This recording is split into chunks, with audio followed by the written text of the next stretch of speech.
إلا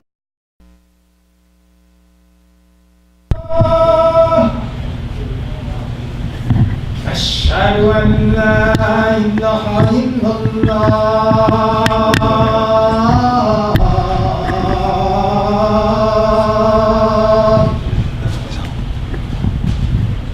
أشهد أن محمدا رسول الله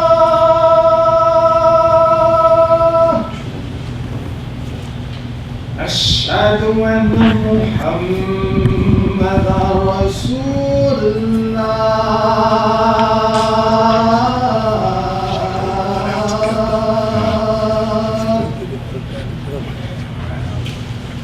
حي على الصلاة حي على الصلاة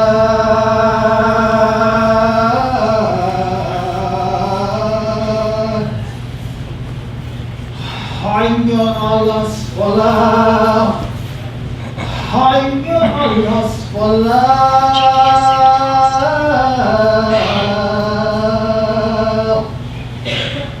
الله أكبر الله أكبر لا إله إلا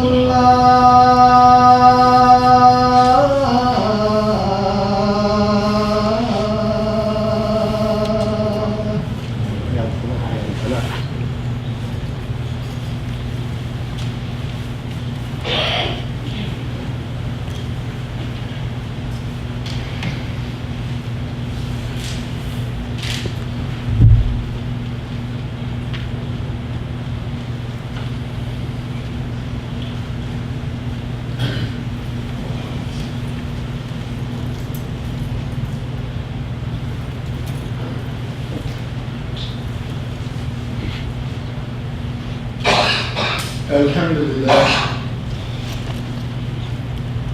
الحمد لله نحمده ونستعينه ونستغفره ونعوذ بالله من شرور انفسنا ومن سيئات اعمالنا من يهده الله فلا مضل له ومن يضلل فلا هادي له واشهد ان لا اله الا الله وحده لا شريك له واشهد ان محمدا عبده ورسوله يا أيها الذين آمنوا اتقوا الله حق تقاته ولا تموتن إلا وأنتم مسلمون. This means really or truthfully the praise belongs to God alone. We praise Him, we seek His guidance, and we ask for His forgiveness. And I seek refuge in Allah from the evil inside of my own self first.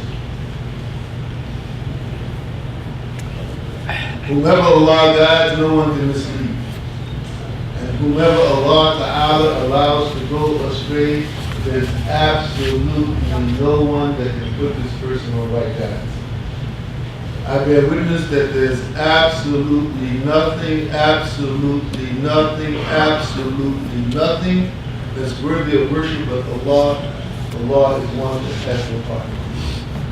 I bear witness that Muhammad ibn Abdullah of 1400 years ago was his slave servant and the seal of his prophet. Allah Ta'ala, Allah, highly glorified as He says in His book, the last message to humanity, not the last message to the Arab, not the last message to the black man, but the last message to humanity. Ya ayyuhalladhina amanu ittaqullaha haqqa tuqatihi وَلَا تَمُوتُنَّ إِلَّا وَأَنْتُمْ مُسْلِمُونَ. All those of you who believe, be careful of your duty to your Lord as it is His right. Allah Ta'ala has rights with us. As it is His right, and don't not die except in the state of Islam. And Allah, alhamdulillah, alhamdulillah, kathiran. MashaAllah, I mean, this feels like a homecoming. I took Shahada in the community and worked from Muhammad about 38 years ago in New Haven, Connecticut.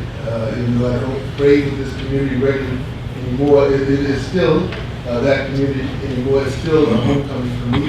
And alhamdulillah, we hope that we can give some benefit to you in this khutbah. My topic for this khutbah actually has two parts. Are we really ready for the sweetness of Ramadan?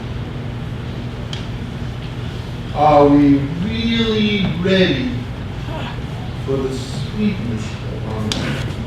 I put sweetness in there because many of us treat our deen as if it were a bird. Right? To Eladi, do you see the one, Allah Ta'ala asked rhetorically in the Quran, that makes a lie out of his deen, right? So many of us treat it like, oh man, Ramadan is coming again, subhanAllah. Right? It's not the short thing, subhanAllah, it's the long thing, subhanAllah. Are you ready for the sweetness of Ramadan? And the reason I say the sweetness of Ramadan is, some of you who know me know I travel the United States a lot. And unfortunately, much of what I hear coming from the minbar like this is the negativity of Islam, what you didn't do, you know, how bad a Muslim you are, and where I saw you last Friday night. But my question is, where's the sweetness, right?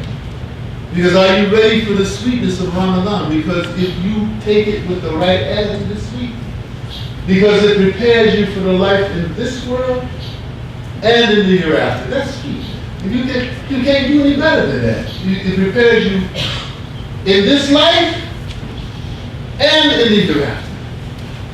Why this life? Because as I do khutbah in the prison at least once a month where I live, I tell the brothers that I'm working with, said if you can leave that which is permissible, halal, for 29 or 30 days, not only permissible but necessary. Eating and drinking is necessary for your life. If you can leave that which is permissible and necessary for 29 or 30 days, you can handle anything. SubhanAllah. Think about it for a moment. You can stop smoking, you can stop drinking, you can stop doing the haram. You can. I mean, it's just a matter of tapping into it. That's what I mean by the sweetness of it. When you tap into it, it's so nice and so sweet and so good for you, man. Because the life lived trying to follow the way of the beloved messenger, based on the Quran and the Quran, is a sweet life. I bear witness to it. I bear witness to it because I used to live that hard life. Like many of us in this Jumah. I used to live that on the other side thinking that I was doing something good, when the reality is I had a hangover, feel sad, get locked up, jammed up afterwards. But this thing, man, this Islam is a sweet thing, man. And we have to pass it on to our children this way. Not as something, what my buddy, Abdullah King Jackson, Sherman Jackson, called a gotcha religion. You know, you stand in the corner waiting for somebody and saying, yo, we saw that spot you missed in Wudu, right? Say, I got you, right? This is not the gotcha religion. This is the deen of the fitra, right? This is the deen of our nature. Allah Ta'ala knows us better than we know ourselves. And so this thing, when you put it to work, I tell my young brothers and sisters, when you put it to work, it's so sweet. When you marry according to the Quran and the Sunnah of our beloved Prophet, and I've done marriage in both senses, I'm telling you. The first one was kind of rough. The second was sweet. I wish my wife was here to hear that one, right? It's sweet. There's no other word for it. And so are you ready for the sweetness of the Ramadan? Because I think it's such a powerful thing, you ought to get ready for it. In my first few years in the deen, I didn't even know when Ramadan was. I worked when somebody said, oh, you fasted tomorrow? I said, what? Right? That shouldn't be, because we can figure it out within 2 or 3 days, and so we should be prepared for it. So I have 3 pieces of advice here in terms of getting ready for the sweetness of Ramadan. The first piece is to treat Ramadan as an honored guest. My first piece of advice is to treat Ramadan as an honored guest. Just like you treat the President of the United States, well maybe not right now, but just like you treat the head of state, you should treat Ramadan as an honored guest. What do you do for an honored guest? First of all, you prepare thoughtfully. You think about it, right? Special person coming to my house. I I want to think about, how my house is. And you want to think about it right now. You don't wait till the day before they're going to get here and then scramble around the day they're coming and scramble around, right? You think about it. Secondly, you schedule yourself accordingly. Your life is going to change, right? And so therefore, the things that distract you from your deen, that distract you from remembering the law, that distract you from your salah, that distract you from doing good deeds, you want to maybe reorganize your life in a way. See, in Islam, we don't have monks and nuns. But for the month of Ramadan, everybody becomes like a monk and nun, right? Because in reality, we deny, it's called asceticism, right? We deny the world for the hereafter, subhanAllah. That's why it's so sweet, right? And we don't have to do it all year round. That's another reason that it's so sweet, right? And it has benefit for us for the rest of the year. That's another reason why it's so sweet. So you prepare thoughtfully, you schedule accordingly, and you welcome it enthusiastically. Oh man, I got this fast. You go around with that look on your face. Everybody know you fasting, right? You looking at your watch and sundown, when is it going to come? Stop for a lot of me. Stop for a lot of me. We live in a country where we waste tons and tons, millions and millions of tons of food. We live in a country where we waste gallons and gallons and gallons of water. The reality is we don't have it as hard as people have it in the synagogue or Sahel. We just don't. People living in Syria right now, we just don't. I mean, I'm not putting us down, but let's be real, man. Fasting in the United States is not as hard as fasting in many other Muslim countries in the world. It's just not as hard. And it's the sweetness of the deen that Allah Ta'ala put you here. That's why it's so sweet, right? And yeah, it's a long day, but subhanAllah. The reality is that the blessings are so manifold. I mean, you can quote hadith more than I can. The blessings are, subhanAllah, just to do this for 29 or 30 days, and my Lord will bless me in this way, will multiply the blessings over and over again. This is cheap. This is cheap. This is sweet. So we should embrace it. I mean, subhanAllah, Ramadan, another opportunity to get closer to Allah Ta'ala. I've been drifting away. I haven't read Quran the way I've read it, and this will reinvigorate my salah going to the masjid. This will reinvigorate. It's like a jump start. And for those of us who are athletes, it's sort of like a training camp for life, right? And a lot of people who are serious about their athleticism, right? They go to training camp, they're ready because they get into the training camp and they do the things that the coach asks them to do, so when they get out of there, they feel they're ready. Ramadan is like that. It's sweet when you do it, because when you come out of it with the proper attitude, right, it's going to help you have a sweet life. Listen to me, not a life without trials and tribulations, because all of us have this. Allah Ta'ala says, the meaning of which, do you think you come through here not be tested? That's not my point. My point is that Ramadan gives you the tools to handle that life, subhanAllah, right? Because what? You learn taqakum, right? Taqakum. Allah Ta'ala says, Ya ayyuhalladhina amanu kutiba alaykum as-siyam. Fasting is prescribed for you. The ultimate doctor is writing up, right? It's prescribed for you, right? So you may learn taqakum. Taqakum, there's so much to it. And I'm not a scholar of Islam or the Arabic language, as is obvious, but there's so much to taqakum, but we know some of it means God consciousness, right? Some of it means self-restraint, which we did a lot of in the United States right now, because people are totally off the hook, right? Right? Because but here, we can help ourselves be more self-restraint, right? So we should welcome this opportunity to recalibrate ourselves as Muslims in this day and age. We really should welcome it. We shouldn't be dragging our wagon, and, I got to fast, I can't eat, I'm missing my Dunkin' Donuts, subhanAllah, right? The trade-off, subhanAllah, is magnificent, and you get to drink Dunkin' Donuts 11 months out of the year. How many do that regularly? So, that's number one. Number two, treat the Quran as a close friend.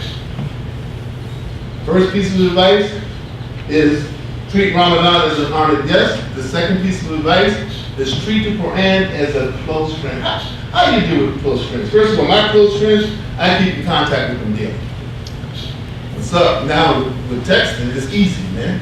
My granddaughter, she's one of my closest friends, she texts me every day. When she gets up in the morning, she texts me. Rainy house is, so she's gonna text me, right? How you doing, Grandpa? What's up? What's going on? She's gonna text me every day. She's one of my closest friends. Like my wife is, she's texting me every day too, you know it, right? Right? Treat it as a close friend. So what do you do with a close friend? You keep in contact every day, right? The second thing you do with a close friend is that you consult that friend constantly. Right? Oh man, I'm going down to Dallas. What should I wear? What should I do? How should I handle myself? You ask your close friend. I just had my buddy, my partner who keeps me going in South London. I had him take a picture of me to send it to my wife to make sure I was properly dressed for Jumah. Right? That's consulting my close friend, because she don't think I get dressed, because if you've seen me dating out, you know what she meant, really. But she's a close friend, mashallah. My wife's a close friend. I consult her constantly. I consult her about my decisions in my work. I consult her about my decisions in my life. Read the Quran this way, right? And cultivate the Sunnah, right? The Quran says you have in the pattern of Muhammad, the best pattern of Muhammad. So treat the Quran as a close friend. Shouldn't be too far away from the friend. When you run into a crisis, you call a close friend. You run into a crisis, you should read Quran. You should treat it that way. The third point is that treat the Ummah as one body. In a place where racism, sexism, all kinds of isms are running rampant, this is very, very hard to do. But here's my advice to us, and this is related to Ramadan, because we're fasting as one Ummah, subhanAllah. We're fasting in Bosnia, we're fasting in Bahrain, we're fasting in Malaysia, we're fasting in Senegal, we're fasting in Kyrgyzstan, we're fasting all over it's all types of people. What other time to think of ourselves as one humanity than doing the blessed month of Ramadan, right? Because we're all in this together, subhanAllah, right? We may not start the same day, we like to argue about this, but in the middle we're all together, right? After the first 2 or 3 days after we finish arguing about the moon, we're all together, right? For the most part, right? I tell people, just calm down. I leave this to the astronomers and the island. I'm not either, right? And so I choose my leadership and I follow it, but I'm not putting you down because you started a different day. Because I know that most of this thing, we're in this together, subhanAllah. Alhamdulillah. So we should treat the Ummah as one Ummah. So therefore, very quickly to close the first part, we should fight racism, nationalism, ethnocentrism, and parochialism. You know those isms, right? We should help Muslims and other human beings everywhere you can. And this is, you're the beacon of light, subhanAllah. May Allah bless you and reward you for the efforts that you make to support the Muslims and other people. This is what Muslims should be. Everywhere we are, we should improve the situation in our offices, in our homes, on the street corners. Everywhere we are, we should improve the situation. Why? Because this was the way of our beloved Prophet. The people of Yathrib, the people of Medina, which became Medina, they did not come and get him to give dawah. Of course, the Muslims wanted there to support him because they loved him. Alhamdulillah. But the majority of the people were Mushriks and Yahud. They were polytheists. They were Jewish, right? Why did they want our beloved Prophet ﷺ? Because he was Alameen, first of all, right? Trustworthy. SubhanAllah. It's hard to find political leadership these days. It was hard to tell you, right? It was Alameen, and he was known as a peacemaker. We know the stories that are denied, right? He was known as a peacemaker because they had problems not squabbling up there in Yahoo, right? And so what they call the Constitution, you can see the Constitution that they laid out, it dealt with that situation. This was one of the world's greatest corporate mergers. The merger between the people from Mecca and the people from Medina. What do I mean by that? Often, those of you in business, you know, corporate mergers often involves the merging of different corporate cultures, right? One culture is fast, one culture is slow, and this kind of thing. Now, I want you to imagine the difference between Mecca and Medina. Many of us, like myself, alhamdulillah, have been on Hajj. Even today, if you walk into Mecca today, it feels differently than walking into Medina. Even today, 1,400 years ago, these are dramatically different, culturally speaking, right? One is more commercial and one is more agricultural, even though both are commercial to a certain extent. The reality is like trying to get a merger between the people from New York City and Des Moines, Iowa. Very different, but no, that's still New York City and Dallas. That's different, right? Culturally different.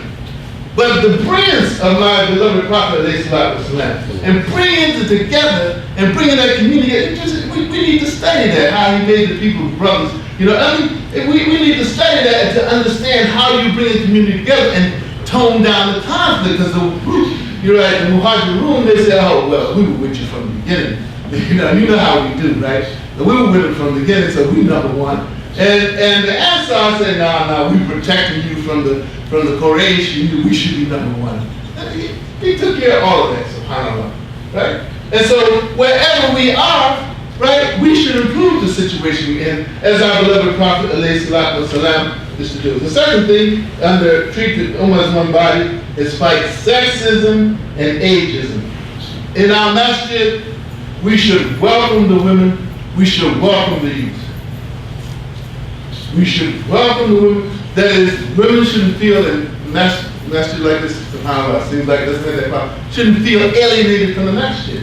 I mean, this is crazy. We live in the United States of America, right? Where most people aren't Muslims, and we want to bar women from the masjid. What, we want to make them watch cable TV instead? SubhanAllah. Google instead of God. That's what we want to lead them to, right? But we want to bar them from the masjid. You can't come, right? And the youth, if you come with your pants sagging, we're going to talk about you so bad that you feel like not coming back. At least the brothers coming here, subhanAllah. The majority of Muslims don't go to the masjid in this country. They don't. In other countries too. With Muslim majority come, they call it down. I'm thinking everybody's going. No, everybody's not going. SubhanAllah. Right? But it's so easy. So my point about this is that we should make it easy for fight sexism and racism and make the welcome women of youth. And finally, we should fight authoritarianism. Authoritarianism.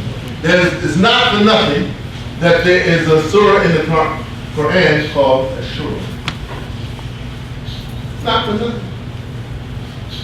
Mutual consultation. It's not for nothing that it's part of our deen. So if we run our houses like we're the dictator, if we run our masjid like we're a dictator, and we put it alongside the Quran and the leadership of our beloved Prophet, that's a problem. So may Allah Ta'ala make us amongst those who treat Ramadan as an honored guest, who treat the Quran as a close friend, who treat the Ummah as one body. Alhamdulillah, Rabbil Alamin.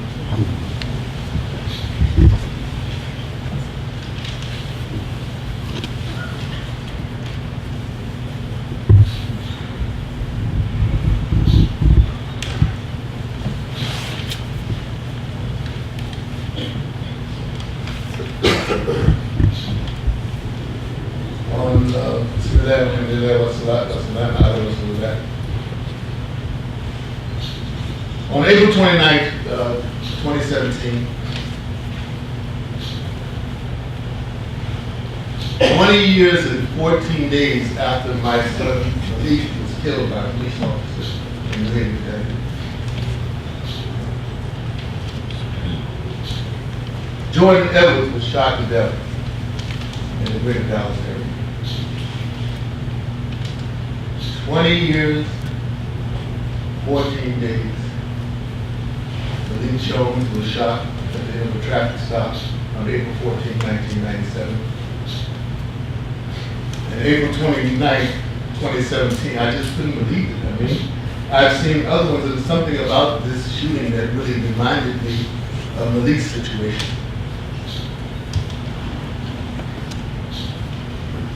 There's a problem in this country, right?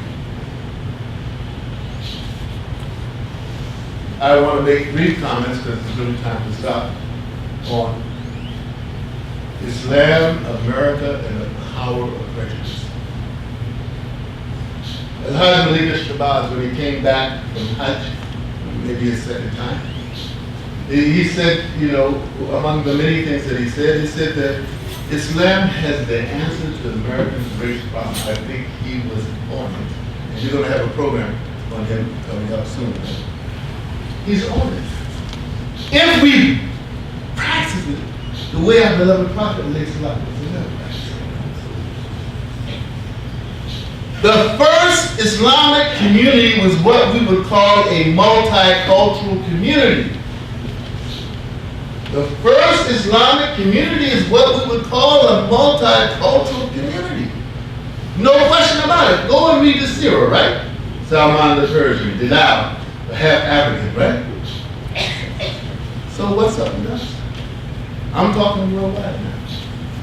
What's up with us that we feel that somehow, whatever our ethnic background, our nationality is more important than La ilaha illallah. This is a problem. I think it is a problem of post-colonial thinking and post-Jim Crow segregation thinking. What do I mean by this very quickly? I mean that I think that so many of us in the Muslim world who have been conquered by other groups have bought the paradigm, the racial paradigm that they brought to our countries, that we come here, we can't break loose from it. We think the same way they do, black and white, right? You're not part of my people, right? So many of us are caught up in the racism. This is why Black Lives Matter is so important, because we had, you know, between 1877 and 1955, over 4,000 lynchings of black people. 4,000, right? But we cannot let that reality define us. We cannot, if we're going to move forward, we cannot define ourselves by our victimhood. It would have been an easy thing for our beloved Prophet ﷺ to do this. In the year of woe, when he went looking for help, right? You know the story better than I do. And the people of the city said, no, stone him, right? Stone him. And Jibreel ﷺ says, all you have to do is say the word, I will level it. What would you have done in that situation? You just lost beloved Khadijah, may Allah be pleased with her. You lost your protector Abu Talib. It was bad times and you traveled to see people and they ridiculed you and had people stone you so much that the blood caked your sandals. What would you have done? We cannot, if we want to be serious Muslims, we want to be the moral and intellectual leaders of the world, which we once were under our beloved Prophet ﷺ, and later on, we cannot operate out of victimhood, out of black, white, right? Who's from my tribe, who's not. No problem, and I'll wrap up. No problem with loving your people. I love Prophet ﷺ. He loved the Quraysh. He loved Mecca. But not above La ilaha illallah Muhammad Rasulullah. Sun in my right hand, moon in my left. You can offer me everything that you want to. I'm not doing this. So Islam, American, the power of prejudice, we have it within our DNA, within our usul, to solve this problem in America, and most of the problems in America, as this masjid is trying to do around hunger and helping people who are less. We have it.